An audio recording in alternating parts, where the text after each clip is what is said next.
What are we discussing on today's Locked on Diamondbacks podcast? Corbin, Carroll, and Merrill Kelly lead the D-backs in Game 1 over the San Francisco Giants. And was it the right time to call up the D-backs' number one prospect, Jordan Lawlar?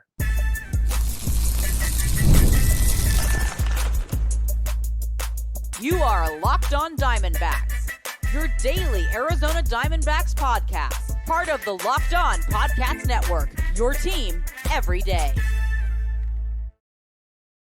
Welcome into the Locked on Diamondbacks podcast, part of the Locked on Podcast Network, your team every day. You're listening to who? The always charismatic host of this podcast, Millard Thomas, multimedia journalist and graphic designer. So please go check out my website, millardthomas24.myportfolio.com. On there, you can see all my latest work, from my packages to my articles to my photos and my graphic design. Today's episode is brought to you by FanDuel. Right now, new customers can get $200 in bonus bets when your first $5 bet wins. On today's Locked on Diamondbacks podcast, we'll talk about the D-backs squeaking by the Giants in Game 1, talk about Jordan Lawlar, what it means now that he's on the D-backs, and was it the right time to call him up? And then we'll wrap up the podcast by discussing past versus future, Brandon Pfaadt versus Robbie Ray in segment number 3. So a jam-packed pod for you guys as always, but first want to say thank you for making Locked on Diamondbacks your first listen every day. I would not be able to do this podcast without you, my loyal listeners, sharing, subscribing, reviewing, doing all that so I could do this podcast for you. Thank you. It's free. It's available on all platforms, so please continue to tell your friends. One of those platforms is YouTube. Please subscribe to Locked on Diamondbacks on YouTube. We try to go live on YouTube Sunday through Thursday after D-backs games, so please come join in. It's an interactive show. If you watch live, drop a comment in the YouTube section because I will most likely read it throughout the show. I want it to be an interactive show, so please hit subscribe to Locked on Diamondbacks on YouTube and hit that little bell so you're notified when I go live. And follow me on social media as well because I do tweet out before I go live at CreatorThomas24 for my personal account, or look up Locked on Diamondbacks both Twitter and Instagram for the podcast handle. But now let's get into the show.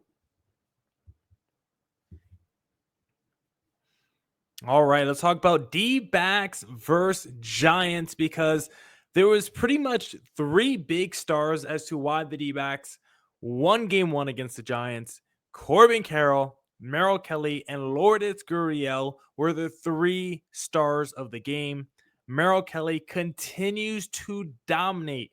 Again, outside of that start against the New York Yankees, Merrill Kelly's ERA this season is like a 2-something because he has not allowed more than 3 earned runs in any start outside the Yankees, and only 1 start has he allowed 3 earned runs. In every other start, it's been less than 3 earned runs. If you look at his game log outside the Yankees, 1 earned run, 2 earned runs, 1, 1, 2, 1, 3. And then tonight, Merrill Kelly, 7 innings, 1 earned run, 8 Ks.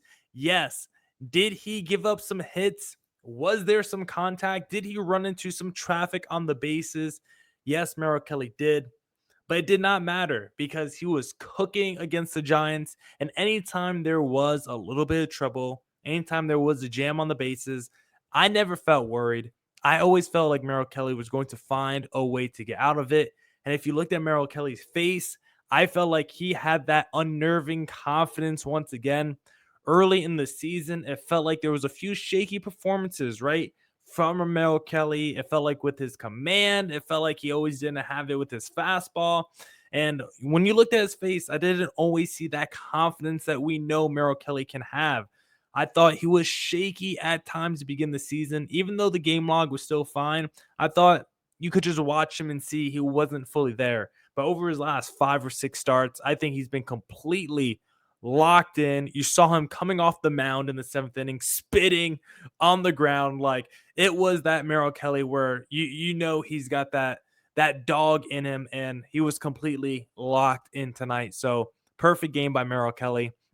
The rotation really starting to cook, really starting to come around and pitch a lot better now. As I've discussed, Merrill Kelly post the Yankees has been fantastic. Brandon Pfaadt has been good all season long for the Arizona Diamondbacks. He's got a 3.28 ERA on the season. We'll discuss more about Brendan Pfaadt a little bit later. Corbin Burns in his last 4 starts, a 1.48 ERA. And then Zach Gallen in his last 4 starts, he's a 3.5 ERA. So this D-backs rotation, the strength coming into the year, finally starting to find a groove and a rhythm. Beginning the season, command issues was a problem with Kelly, with Gallen. Pfaadt has been good the whole year. We know Erod's been up and down. Corbin Burns has had command issues to start the year, but you look at the last 2-3 weeks, this rotation outside of Eduardo Rodriguez, very strong stuff by these D-back starters. Of course, the issue has been the bullpen closing out games, but at least the D-backs rotation, something that was on paper a strength coming into the year, didn't exactly feel that way the first couple weeks of the season, but now I think the last 3, 4, 5 weeks we're finally starting to see this D-backs rotation really round into form. And if we can just replace Erod with a little Ryan Nelson in the rotation, that's going to be like a segment that I'm saving for another day, but we'll see another turn through the rotation for Erod, but I do have a topic cooking up where maybe we should just replace Nelly in the rotation with Erod, or vice versa, replace Erod in the rotation with Nelly, because I think that would give the D-backs the perfect 5-man unit. Burns, Gallen, Kelly, Pfaadt, Nelly sounds a lot stronger. And then Erod could be your long reliever out the pen. I don't hate the idea. Corbin Carroll, he put the offense on his back tonight. 2 solo shots.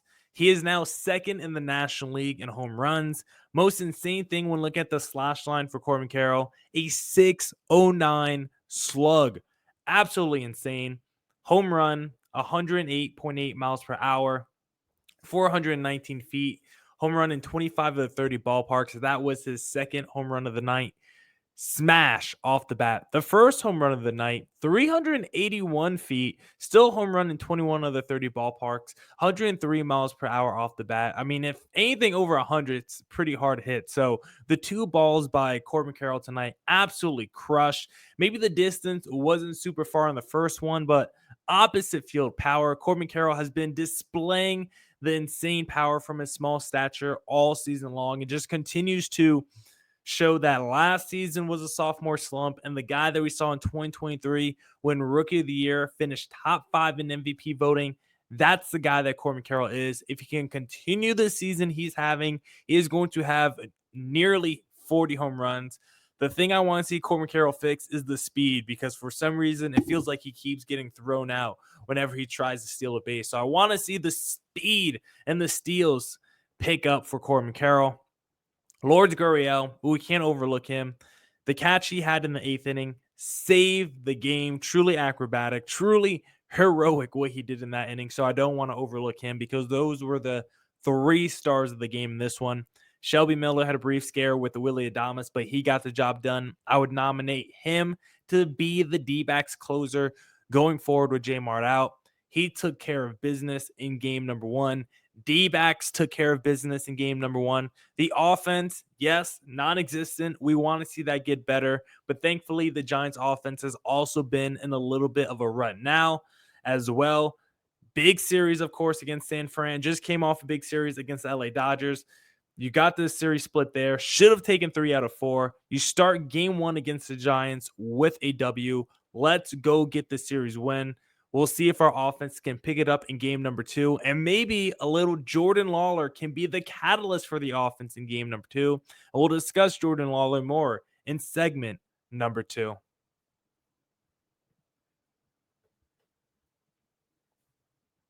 But first, I want to talk to you guys about FanDuel, because the NBA playoffs are in full swing and every night delivers highlight-worthy performances, major momentum shifts, and can't-miss moments. Whether it's a game-winning shot or a breakout player, there's never been a better time to get in on the action. FanDuel makes it easy to stay in the game before tip-off and live events. With player props, performance trends, and same-game parlays, fans have more ways than ever to play smart and win big. My favorite thing to do on FanDuel is the same game parlay. When the D-backs are playing, I like to take Corbin Carroll over on total bases. Give me Merrill Kelly or Brendan Pfaadt when they're pitching over on innings pitch. And then give me the D-backs money line. When that 3-leg hits, it brings a big smile to my face. If you want a big smile on your face, visit FanDuel.com. And if you're new to FanDuel, it's the perfect time to sign up. Head to FanDuel.com and place your first $5 bet. If it wins, you'll get $200 in bonus bets. Make every moment more. FanDuel, official sports betting partner of the NBA.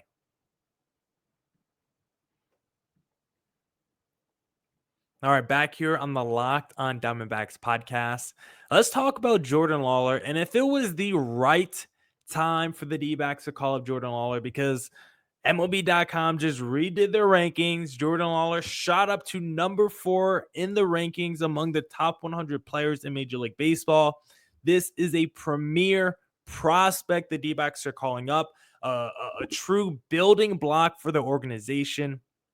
I just want to make sure if the D-backs are doing this, they're doing it right, and they're not rushing this decision.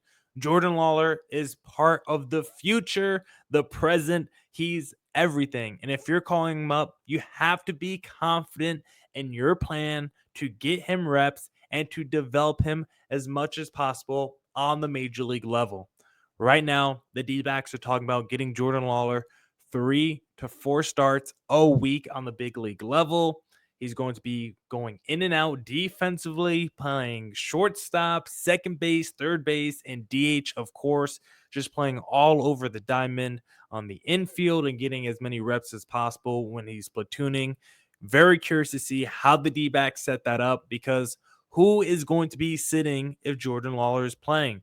Are we taking the bat out of Geraldo Perdomo's hands? Is it going to be Ketel Marte? Eugenio Suarez, right? Like, who is it going to be?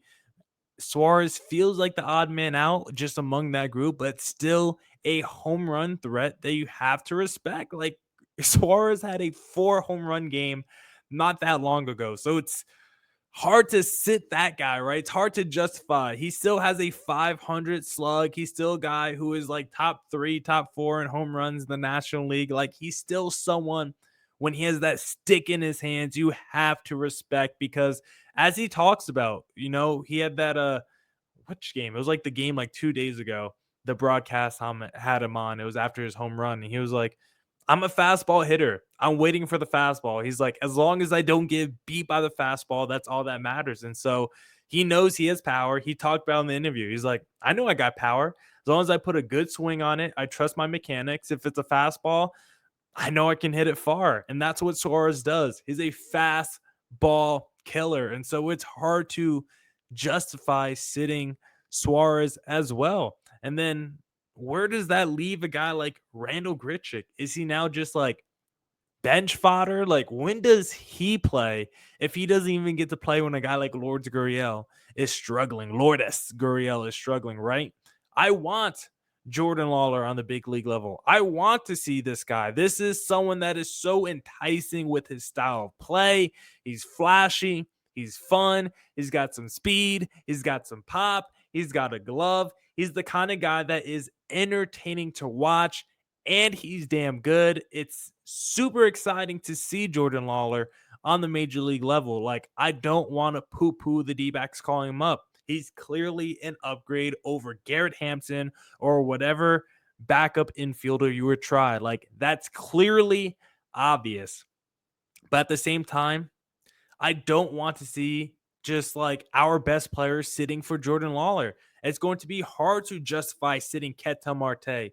Yes, he's coming back off injury, so like that's your best excuse for sitting Marte. But because he's also coming back off injury, I don't want him to get out of rhythm. Like, I don't want to start sitting Marte and now he's cold because he's coming off injury. Now he's starting every other day. Like, that doesn't sound good to me. Marte's one of the best players in Major League Baseball offensively. He needs to get as many reps as possible at the plate.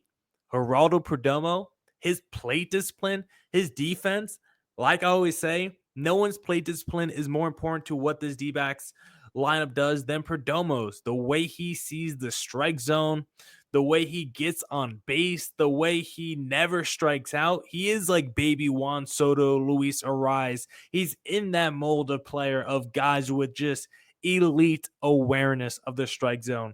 Plus, he plays very good defense as well. He always seems like a catalyst to any rally this D-backs offense has. Hard to justify sitting Perdomo. And then, like I said, Suarez feels like the odd one out, but hard to replace that power if you're setting him to the bench. And so I want to see Jordan Lawlar on the major league level. I just feel like the timing is a little weird right now. Yes, this D-backs team has been struggling, but when I actually look at the roster, it feels like we should have called up Jordan Lawlar when maybe Ketel Marte was out the last few weeks. Like, we're asking Jordan Lawlar to come up to the major league level and be like a Ben Zobrist super utility glue guy. I think that would have been a lot easier of a transition if he came up when Marte was out, got all the everyday opportunities, got to get his feet wet, get acclimated to major league pitching by playing every day. And then when Marte came back, it would have been easier for him to pick his spots and be that super glue guy. And so Jordan Lawlar's here right now, so I want to see him be in the best positions be put in the best position as possible. Of course, I think we're definitely going to see him in like this game number 2. If there's a situation with Pavin Smith or Alec Thomas, if Jordan Lawlar is not already starting in the game, he will definitely come in for some lefty at some point in the game tomorrow. But we'll talk more about Jordan Lawlar actually starting in the game tomorrow in segment number 3. But just overall, you're definitely going to see games in the future where there's a righty starting on the mound, Pavin or Alec Thomas are starting in the game, and then you get to that 7th inning, and it's Jordan Lawlar time off the bench. He's been crushing it so far in the minors, so you can see why the D-backs decided to call him up. A 336 average, a 992 OPS in the minors, 6 home runs, 13 steals. Like, he's having a fantastic season so far with the Reno Aces. I'm just wondering if this was the right time to make the decision. But at the end of the day, Jordan Lawlar is a super talented player. He's better than any of the backup infielders the D-backs would have had. And if he can bring that bat and defense to the big league level, that could be a huge boost to what this D-backs team needs, right? Yes, what they need more than anything is bullpen help, and Jordan Lawlar can't pitch out the bullpen, but what he can do is be a spark plug for the offense, be a spark plug for the lineup. Maybe he makes some stellar defensive plays. Maybe he has some big, timely clutch hits that changes the outcome of a single game or 2 or a series. And so, yes, the biggest need for the D-backs right now might be back-end pitching and bullpen stuff, but Jordan Lawlar can still be a catalyst. We're still raising the overall ceiling of this D-backs team by adding Jordan Lawlar. Yes, I'm questioning whether it's the right time to, but you can't question his talent. This is not the same guy that we saw back in 2023 when he was getting overpowered by major league pitching and he looked shaky and unconfident. I think this is going to be a new and improved Jordan Lawlar when he makes his debut for the Arizona Diamondbacks in 2025. And I think we'll see him make his debut in game 2 against the San Francisco Giants, which we'll discuss more in segment number 3.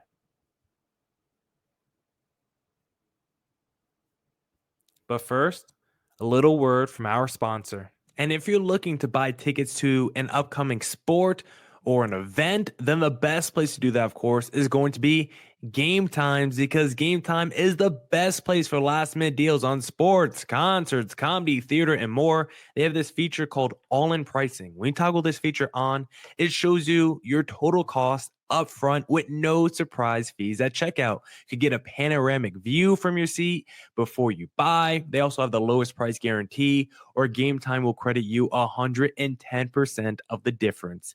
Take the guesswork out of buying tickets with Game Time. Download the Game Time app, create an account, and use code LOCKEDONMLB for $20 off your first purchase. Terms apply. Again, create an account and redeem code LOCKEDONMLB for $20 off. Download Game Time today. What time is it? Game Time. Back here on the Locked on Diamondbacks podcast. And now let's discuss the past versus the future versus the present. Brandon Pfaadt versus Robbie Ray, because Robbie Ray is a great case study for the D-backs of what not to do with your pitcher, because Robbie Ray was the original Brandon Pfaadt. Career started out as a great strikeout artist. Yes, he had a little bit of a walk issue, but his stuff was just so overpowering early on. Like, it really didn't matter. Like, I think we kind of forget because the way it ended left a sour taste in our mouth. But Robbie Ray was really good to start his career.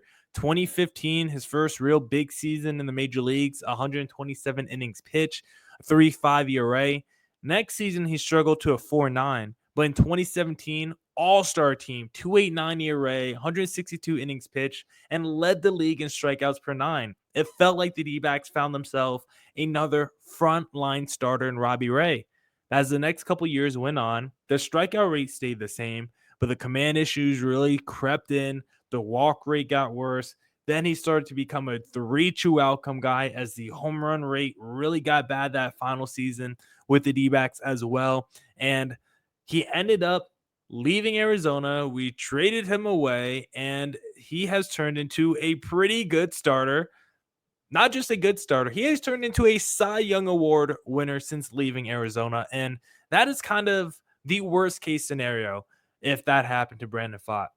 Looking good early on, like he is right now. Everything looks on track for Pfaadt, but if he peaks early, development goes sideways, and then we let him go and he becomes better elsewhere, that is not what we want to happen. So far, so good with Brandon Pfaadt. He looks to be on the right track. So far in 2025, it feels like the breakout season for him. He has been fantastic all season long. He is automatic when it comes to, do you need 6 innings pitch out of a starter? Brandon Pfaadt is your guy. If you need a borderline quality start, Brandon Pfaadt is your guy. He is maybe the most trustworthy D-backs pitcher right now going. Merrill Kelly might be pitching the best, but in terms of consistency all season long, Brandon Pfaadt might be the number one answer. And what we've seen out of Robbie Ray, the way the D-backs just like ruined him, I guess, the way his development went sideways, like the D-backs do not want to do that with Brandon Pfaadt. We already locked him up, gave him a long-term extension, and he is one of those building blocks that the D-backs are going to keep around for the next few years. It's him, it's Corbin Carroll, it's Justin Martinez, it's the Gabriel Morenos, it's guys like that. The dudes who already got contracts early on, got signed early, those guys are going to be here for the next few seasons. And Brandon Pfaadt is one of those building blocks for the D-backs. And so far, it looks like he's hitting his ceiling in 2025. I think the D-backs have taken all the right steps to build around Brandon Pfaadt and really invest in his potential. I think surrounding him with a rotation of professionals in Corbin Burns, Kelly, Gallen, even Erod, even though he struggles, he's still professional and he knows how to pitch, how to get prepared. He knows how to be a big leaguer for like 10 years, how to get paid in this league. Like, Erod is still someone I would listen to. And so I love the environment Brandon Pfaadt is the environment Brandon Pfaadt is in. And the other difference between Pfaadt and the environment Robbie Ray was in, this is a situation where the D-backs are trying to win. Now, Robbie Ray was great in the season that the D-backs made it to the postseason. But after that, the D-backs went sideways. They started trading away their best players, trading away Paul Goldschmidt and Zach Greinke, and not trying to win anymore. D-backs are doing the opposite right now, doing everything they can to put their players in the best position possible to win games and be in October baseball. And I think that just brings a different level out of players. When you're playing in an environment where everyone is counting on you, you have expectations, a team is trying to actually play meaningful baseball games, I think you feel way differently as a player. And so I think that's one of the reasons the development for Robbie Ray went sideways. I think it's one of the reasons why the development for Brandon Pfaadt is going in the right direction, because he's in an environment that is trying to win and not trying to lose games. So love the way Brandon Pfaadt has looked this year. His changeup has been better than ever. He's throwing it more than ever. If you need a guy to go 6 innings, go deep into a ball game, Brandon Pfaadt is your guy, and he is definitely the present and the future of the Arizona Diamondbacks rotation. But my next question is, do we see the debuts of Kendall Graveman and Jordan Lawlar in game 2? Because I definitely think we see Jordan Lawlar with Robbie Ray being a lefty starting, Lawlar righty. I think this is a great first opportunity for Jordan Lawlar to start, get an opportunity with that platoon advantage. Of course, we know Torey Lovullo loves his platoon advantages. And so I think this is going to be a situation where Jordan Lawlar starts the game. I think we're going to go to bed tonight. It's going to be like Christmas. We're going to wake up tomorrow and we're going to see a lineup where Jordan Lawlar is starting. We're going to feel fantastic. Kendall Graveman, on the other hand, I don't know if he's going to debut in the game tomorrow. It might just depend on the kind of start Brandon Pfaadt has, because if he's like Merrill Kelly, goes 7 innings, you might just give it to Ryan Thompson or Kevin Ginkel or Shelby Miller again to close it out, and you don't give it to Kendall Graveman.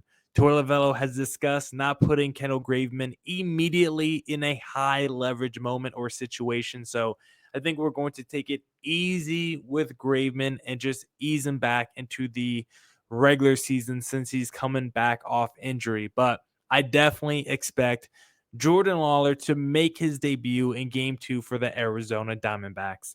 Now that's it for this edition of the Locked On Diamondbacks podcast. Come back tomorrow for more Diamondbacks news, coverage, and insight. And as always, stay safe, stay healthy.